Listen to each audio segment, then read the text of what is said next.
നാടിന് എന്ത് നല്ലതുണ്ടായാലും ഞങ്ങൾ തടയുമെന്ന് പറയുന്ന പ്രതിപക്ഷ നേതാവ് ക്ഷേമ പെൻഷൻ 2000 ആക്കി ഉയർത്തിയാലും ഞങ്ങൾ തടയുമെന്ന മട്ടിലാണ് പ്രതികരിക്കുന്നത്. പെൻഷൻ കൂട്ടുന്നത് സർക്കാരിന്റെ വിഭ്രാന്തിയാണത്രേ.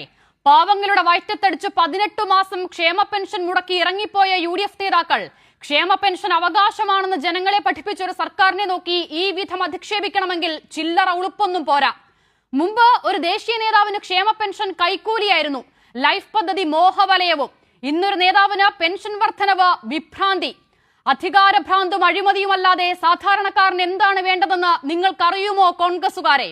ഒരു മാസത്തിനപ്പുറം അതിദരിദ്രരില്ലാത്ത ഇന്ത്യയിലെ ആദ്യത്തെ സംസ്ഥാനമായി കേരളം മാറുന്നത് എങ്ങനെയാണെന്ന് നിങ്ങൾക്കറിയുമോ കോൺഗ്രസെ? രാഷ്ട്രീയ വിമർശനമൊക്കെ ആകാം, പക്ഷേ അത് പാവങ്ങളുടെ കഞ്ഞിയിൽ മണ്ണുവാരിയിട്ടാകരുത്. ഇടതുപക്ഷത്തിനോടുള്ള അന്ധമായ വിരോധം നിങ്ങളുടെ സമനില തന്നെ തെറ്റിച്ചിരിക്കുന്നു എന്നുള്ളത് നിങ്ങൾ ഇനിയെങ്കിലും തിരിച്ചറിയണം. ഈ സർക്കാരിനെ മാറ്റി ജനങ്ങൾ ആരെയാണ് പകരം കൊണ്ടുവരേണ്ടത്? 18 മാസം പെൻഷൻ മുടക്കിയവരെയോ? ഓണപരീക്ഷയ്ക്ക് പോലും സ്കൂളുകളിൽ പുസ്തകം എത്തിക്കാതിരുന്നവരെയോ?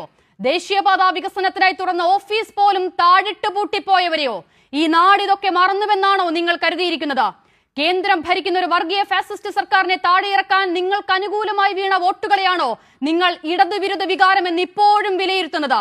ആ വിശ്വാസത്തിന് നല്ല ഉറപ്പുണ്ടെങ്കിൽ എന്തിനാണ് പെരുന്നേലെ വരാന്തയിൽ നിങ്ങൾ കാവൽ കിടക്കുന്നത്? അയ്യപ്പന്റെ സ്വർണം മോഷ്ടിച്ചെന്ന് ആക്ഷേപിച്ചില്ലേ? സത്യമിതാ പകൽ പോലെ തെളിയുമ്പോൾ പ്രസ്താവന പിൻവലിച്ചു മാപ്പ് പറയണ്ടേ നിങ്ങൾ? കോൺഗ്രസിൽ നിങ്ങൾ ഒറ്റപ്പെടുന്നതിന്റെ വിഭ്രാന്തിയാണോ നിങ്ങൾക്കെന്ന് ചോദിക്കുന്നില്ല.